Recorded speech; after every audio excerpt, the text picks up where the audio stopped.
Tottenham blog and to another Transfer Talk live stream. Today I'm going to be talking about the rumours that I'm sure we've all heard of at this stage, and that's the future of Paulo Dybala, and that Tottenham have entered into talks with Juventus over signing the player. I'm also going to be talking about what that might mean for the Giovanni Lo Celso move and Christian Eriksen's future. I'll be mentioning Toby Alderweireld and Ryan Sessegnon and answering your transfer questions as well. So before I get started, for those watching on the live stream replay, I will be starting a Facebook group, or I have started a Facebook group for any Tottenham fans. If you do want to join, the link will be at the top of the description below. I'm also going to start a fantasy football league. Again, I'll leave the code at the top of the description down below. And I'm doing a giveaway as well when I reach 1,000 subscribers. So at the moment I'm on about 870. I'm aiming to hit 1,000 maybe by the end of next week, but certainly before the season starts. So if you want to help me with that and be in with a chance to win a Tottenham jersey before the season starts, if you just share out my videos, share out my channel, and if you haven't already subscribed, do that down below now for transfer content and match reviews and opinion pieces when the season starts again. So just putting this stream public now, we're trying to get a few more viewers in. So as I said, I'm going to be talking about Paulo Dybala, Toby Alderweireld, Ryan Sessegnon. I also might mention a bit the situation with Gareth Bale at the moment, because obviously he's not going to be joining Tottenham this summer, but he's someone that interests Tottenham fans a lot because of his history with the club.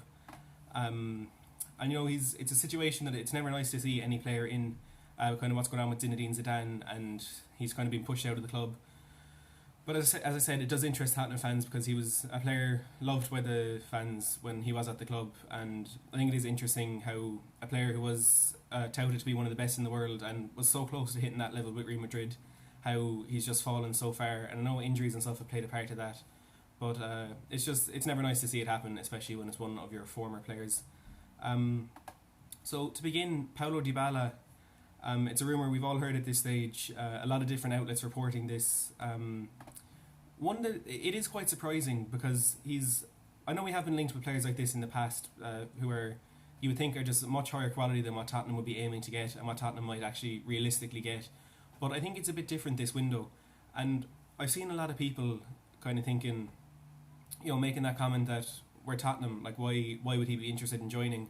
But I think it's getting to a stage now where we need to get out of that kind of mindset that these big players aren't going to join because we're Tottenham. And you have to look at it from maybe not Dybala's point of view, but players who are interested in joining the club, from their point of view. What they might be thinking is they're looking at Tottenham, a team who are a consistent top four team. Us, along with Manchester City, were the only teams who finished in the top four in each of the last 4 seasons. And also, again, from Paulo Dybala's point of view, we just played in the Champions League final, where a team was without a doubt one of the best stadiums in the world. We're building a really exciting squad. We're attracting players like Tanguy and Dembele, who was interested in who Juventus were interested in. So it's certainly time to get out of that mentality of where Tottenham people won't want to join us, and start realising that we're not there yet, but we're making a really good step, and we're so close to becoming one of the big teams in Europe. We're certainly already there in England. I mean, as I said, finishing the top 4 in each of the last 4 seasons, we're certainly at a level that it's maybe time that we do start attracting players like this, and we may be close to signing a player like Paulo Dybala. Now, as I said, Tottenham have made an approach to Juventus, and according to Football.London, they are already in talks. They've held initial talks with Juventus over signing the player. And the interesting thing, another article from Football.London, which again I'll leave a link in the description for those who are watching on the replay, Juventus may actually be forced to sell the player this summer. That's for a number of different reasons, but their current financial state is really, really poor. They're, again, this is all according to Football.London, they are about €400 million in debt. It's down to a number of factors. They've invested a lot in their team over the last 12 or so months. From players that they've signed, they've brought in Cristiano Ronaldo, Leonardo Bonucci, Emre Can, João Cancelo, Mattia Perin, Matthias de Ligt and Mary Demiral. And they've also made a number of free signings like Aaron Ramsey, Gianluigi Buffon and Adrien Rabiot, all of whom would have signed, who would have got signing on fees and stuff like that. So in the last 12 months alone, their salary bill, I suppose, has increased by €38 million, which is a massive, massive increase. And they've also registered losses in the last 2 financial years. And the list kind of goes on in terms of where they are in such a poor position financially. Over the last 6 months of 2018, their operating costs exceeded €225 million, which was a €50 million increase on the previous 6 months.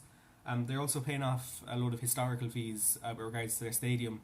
and they have a number of bank loans they're trying to pay off as well. So the position they're in, it does look like they have to sell, and I think an attacking player could be the ideal person for them to sell because of the depth they have in that area. Apart from Paulo Dybala, they have Cristiano Ronaldo, Gonzalo Higuain, Douglas Costa, Moise Kean, Juan Cuadrado, and Federico Bernardeschi. So it could be the ideal situation for them because, as I said, with all those signings, they're approaching the UEFA threshold with regards to the financial fair play rules. So they could potentially be in a situation where they do have to sell. And Paul O'Leary here saying, I can't honestly see us getting Dybala, can you? I wouldn't say at this stage it's something that's likely. But as I said yesterday, when there's reports from one or two papers, I tend to just ignore them. But when they're coming in such volume and there are reliable sources like Football.London saying initial talks have been held, and now Sky in Italy are saying Dybala is considering his future at Juventus amid these links with Tottenham. Now there are a number of other teams there, so it's not just Tottenham that are trying to pry him away from Juventus. I can see it happening, but I wouldn't get too excited about it yet. I don't think it's impossible. Apparently Tottenham offered £45 million and that was immediately rejected, which I think was a bit of a pathetic offer for a player of his quality. And at the age he's at, he's only going to get better in the next few years, hitting his prime. So if that is true, pathetic offer. And I do think it would have to be closer to that £80 million that we would need to offer in order to get him. Now, Sky Bet have their odds before these rumours kind of broke were at 22-1 for Dybala to join. That has since been slashed to 3-1, and now I checked this morning it's at 15-8. But I think this will heavily depend on the futures of Giovanni Lo Celso and Christian Eriksen. Now, I think if this is true, and if it is someone that Tottenham are interested in, it could explain a few of the things we've been a bit confused over throughout the window. The first one being how long it has taken for the Giovanni Lo Celso deal to progress. Now, Lo Celso and Dybala, very similar players, obviously both Argentinian, and they play in really similar positions, but in terms of quality, there's no doubt that Dybala is ahead of Lo Celso. And it could be a thing where Dybala was the main target, because apparently this first contact was made over a month ago. So Dybala could have been the main target, but similar to Hiraki Sako in the right back role, Lo Celso could have been a player that we ideally would have fallen back on, and that may be why that deal hasn't progressed to the level we would have expected, given what we heard earlier in the window. This could also kind of explain why in the Kieran Trippier negotiations with Atletico Madrid, we were offered Angel Correa, who's another attacking player, again Argentinian, and we turned him down. I was really confused when that happened because, of course, we know that the money that the club does get in from sales this window will go straight back into signing players. So I thought that could have been a good way around it, just get two birds, one stone, get two deals done in one, bring in an attacking player, which I think we do need, and get rid of someone that we don't want at the club anymore. So I was very confused when that offer for Angel Correa was turned down, but this could explain it. If Dybala was that main target, I can fully understand why they wouldn't bring in Correa, because it would have maybe added a bit too much depth in there, a bit too much competition, and with Correa, Dybala might have looked at it and seen he's not guaranteed first time football as much as he would want. So with Christian Eriksen could be because he's still at the club, we kind of would have expected him to. Sorry, my connection seems to have dropped here. Just 1 second. I think Eriksen's future could depend on whether we get Eriksen or whether we get Dybala or Giovanni Lo Celso. There's no realistic situation where we'll have all three of the players at the club. Ideally, at this stage, if I could pick the two players we'd have, it would be Christian Eriksen and Dybala, providing we could get Eriksen to sign a new contract. I see Aaron McDonough here saying, do you think Eriksen will go to United? I don't think that's going to happen.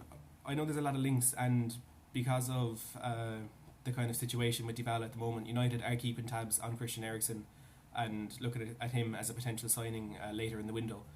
But I think Tottenham have kind of learned their lesson with regards to sending players to Premier League rivals. Like, it is something we've done a lot in the past, and Dimitar Berbatov was one that we were really upset with, because I know selling to a Premier League club you could probably get a bit more money, and that is why specifically England players have been going for massive fees lately, and you have to look at Harry Maguire this window to see that's still the case.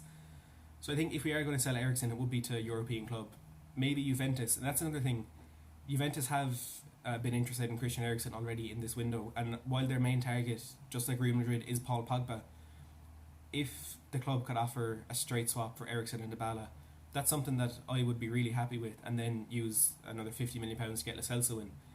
So if that's the only way we can get Dybala in is to swap with Eriksen, I'd 100% be happy with that. And I don't know if it's something that the club will go for, but if it's a possibility, certainly I'll be happy with that. Paul O'Leary saying, I think it's just a ploy to get Lo Celso in for a slightly lower price.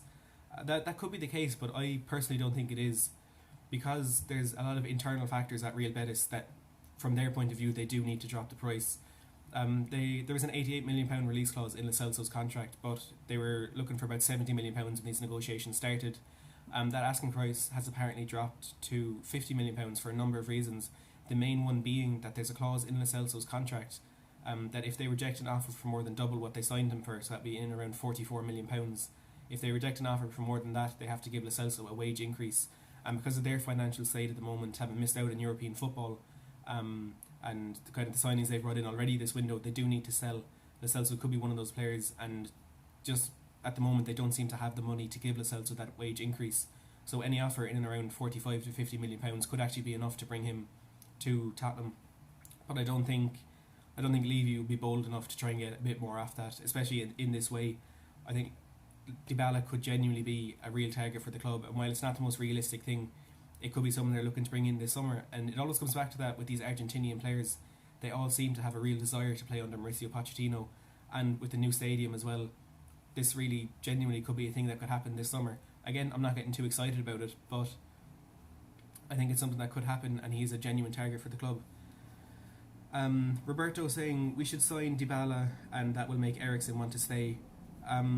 That may be a good way for Eriksen to stay as well, if he's bringing a lot more strength into the squad. And Dybala, a player who has won a lot with Juventus and has been so close to success with Argentina, that could be a thing that could keep Eriksen at the club. But again, I think that would make the Lo Celso deal impossible for financial reasons as well. Paul O'Leary saying, if we somehow get Dybala, do we really need Lo Celso? That would depend on Eriksen.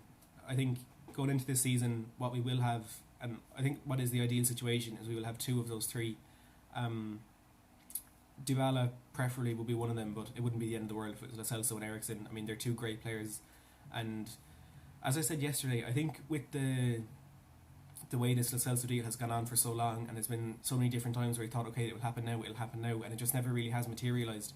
I think we've just become so kind of emotionally invested in the Lo Celso deal that we all want to see it happen, and there will be a number of people who, if you do bring Dybala in, will still kind of be upset that Lo Celso hasn't joined.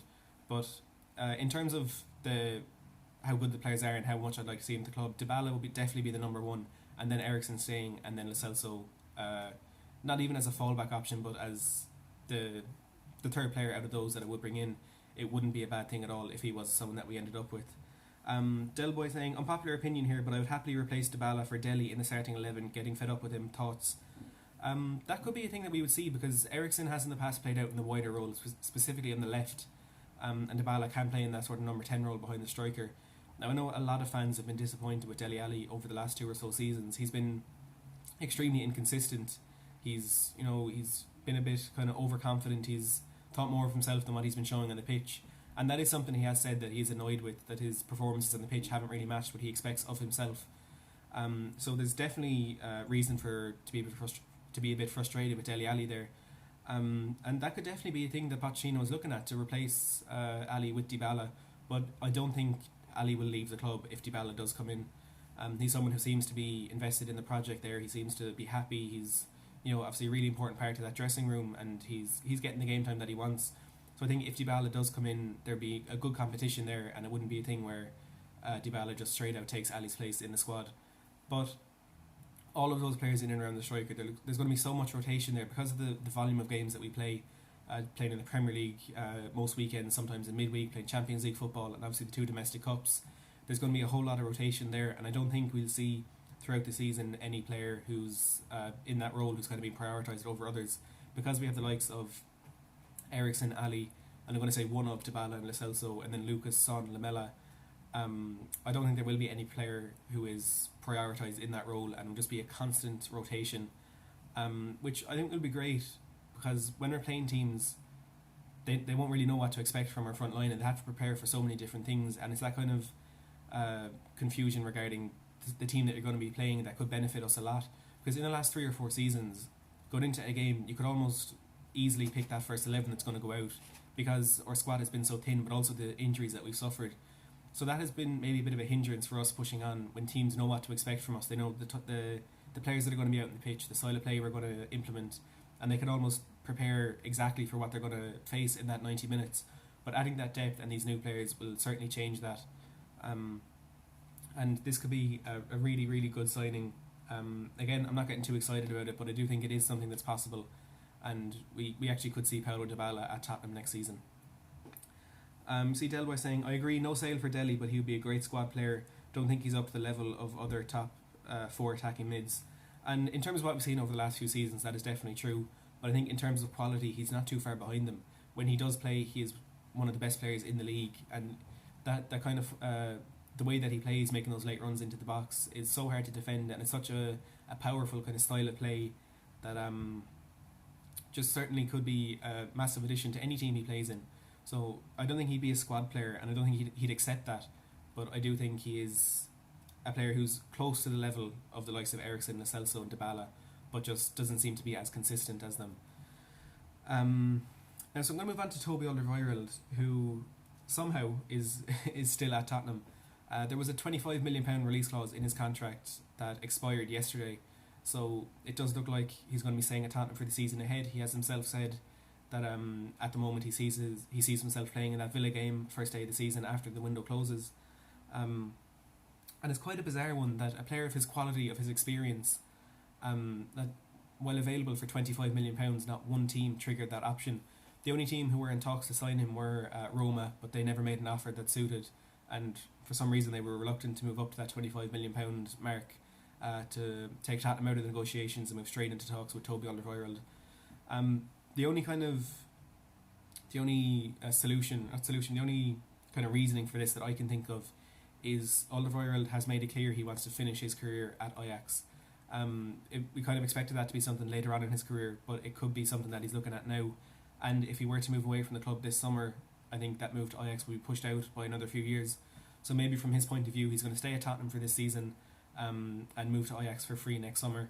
And while that could be a bit disappointing, losing a player of his quality and of his importance and a free transfer, I think, to be honest, besides him signing a new contract, that could be the best option for Tottenham at the moment.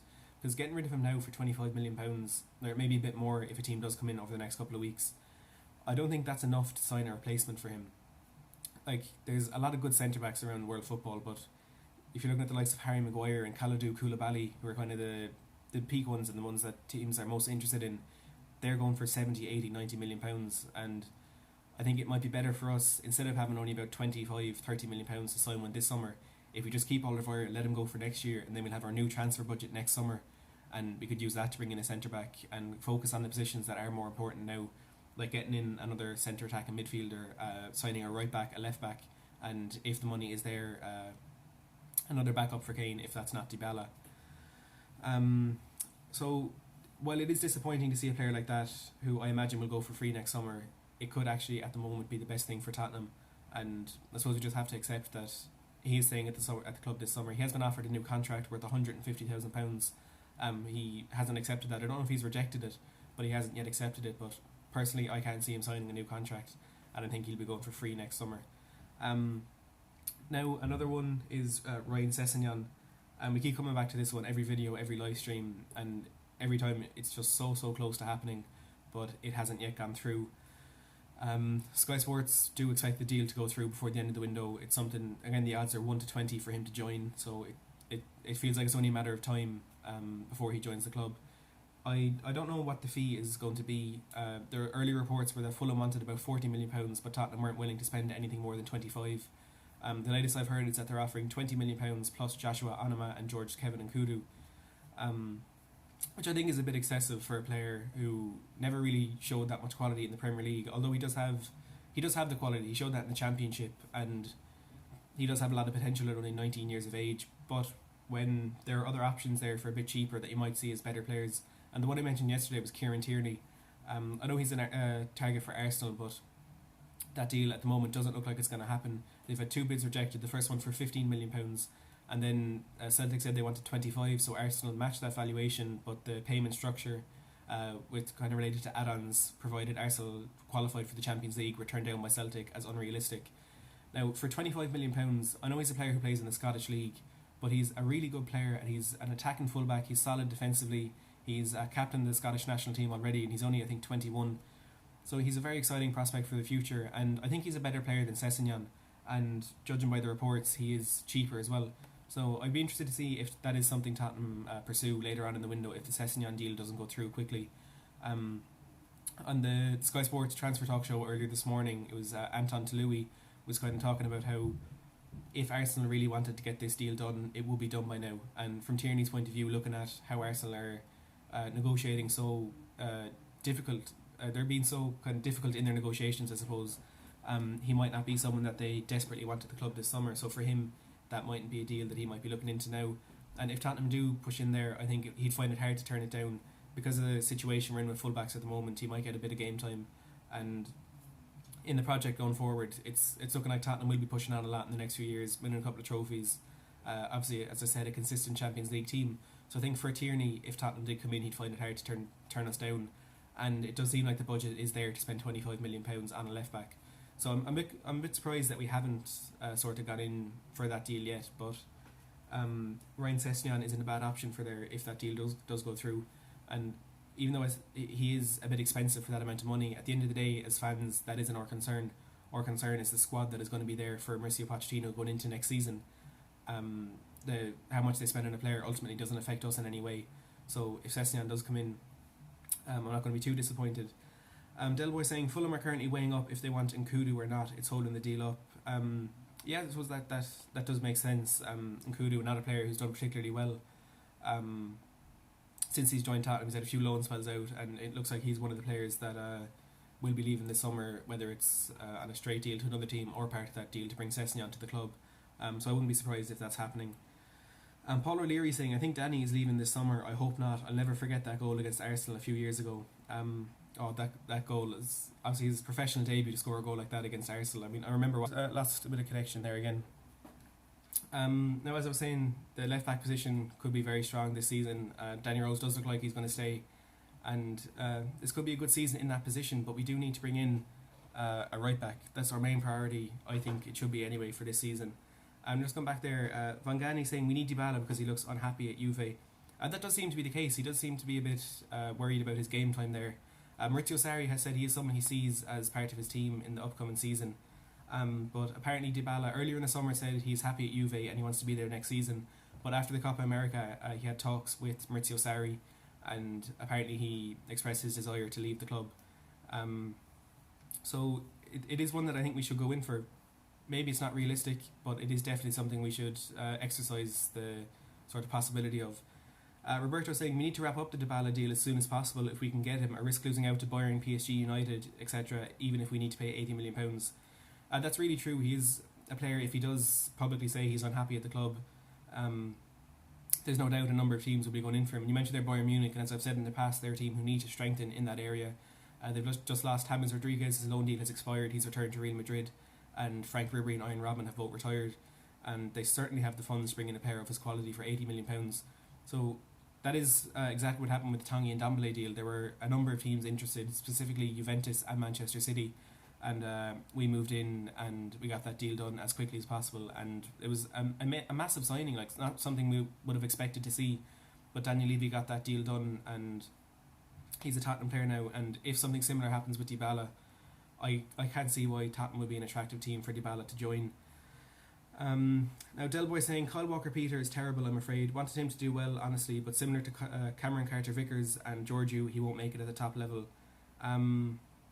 I wouldn't say he's terrible. He's a lot younger than a player you would expect to be a starting right back for a team, and like he hasn't had a lot of experience at the sort of top level, and when he has played the majority of the time he has shown a lot of quality. I keep mentioning those two games against Newcastle, first games of the season each of the last 2 years, and I mean he did well, but there are some games where he's played that he's been a bit disappointing. You look at that Barcelona game in the group stage of the Champions League last year. So I don't think he's going to be a starting right back for us, but I don't think we can rule him out now as a player for the future, because if he gets a bit more time in the youth setups or the reserve teams or something like that, or if he gets a loan spell, there's no saying that he won't be a player who's going to be a future right back for us. Like if you look at Harry Winks, he's a player who's not as young as we think he is. I think he's 24 or 25, and he was around the age Kyle Walker-Peters is now when he came into that first team. So if we do give Walker-Peters another 1 or 2 years, there's no saying that he won't be a good player for us in the future. So we do need a right back this summer, but we can't really rule Kyle Walker-Peters out as a future player for us. Jay Spurs saying, the thing that bothered me with Kyle Walker-Peters in the United game, he receives the ball in the opposition half, sees Young and passes back. I didn't quite notice that, but that's kind of the style of play we play. They pass it around the defence. It's not all as you get the ball and you move forward. And I mentioned it a lot in my match review yesterday that the fullbacks, there was a lot of dependence on the fullbacks in that game because of the formation we were playing. It was more of a 4-1-2-1-2, that diamond in midfield with Harry Winks at the base and Sissoko and Ndombele either side of him. And that it's a really narrow system, and it puts a lot of sort of emphasis on the fullbacks. And with the inexperience we had in those positions with Giorgio and Kyle Walker-Peters, there was a lot of pressure on them, and both defensively and offensively. And when they got those balls in those positions, there weren't many options for them going forward because the two players kind of in front of them, Sissoko and Ndombele, they would be marked out of it by United centre mid, and Harry Winks dropping deep, which is what he does well and it's what we need him to do. There weren't many options going forward for them, and it seemed to be we had to get the ball central and kind of move it on from there because that's where we had the numbers, and it didn't work because that's not, to be honest, that's not the best sort of tactic trying to build up through the middle of the park, and it's not something that we have done in the past. So I think while Walker-Peters and Giorgio weren't at their best yesterday, it's a lot of it would have to do with the system and the inexperience they have in being sort of that having that much pressure on them to do a lot for us going forward and stuff like that. Delboy saying for a mid-table team he'll probably play, but for title challengers can't see it. At the moment I'd say that is a fair comment, but sorry, there's 1 second. I think at the moment, again, because he's not at that age where he's moving